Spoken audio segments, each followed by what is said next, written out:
crec que és un equip de la zona alta, té molt bons jugadors, té molt talent a l'equip, és un equip molt físic.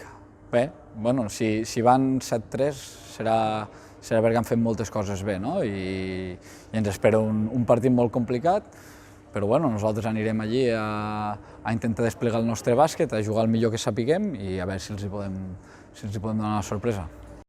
Bé, al final han sigut pocs dies de festa, jo crec que han sigut 3 dies de festa i l'equip han servit per a desconnectar una mica de tot el que portàvem de temporada i jo veig l'equip content, veig que l'equip ve amb ganes, veig somriures, l'equip està content.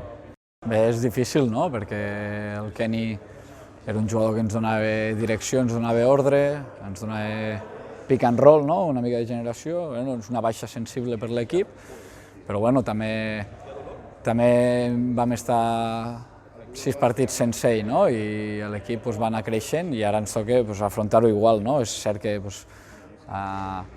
no ho esperàvem, no?, sí que és cert que tenia aquesta clàusula de sortida i buscava una millora econòmica, però clar, el club no pot afrontar-ho, no? I ara buscarem al mercat a veure si trobem una solució que ens vingui bé i si no, amb els que estem haurem de fer una passa endavant.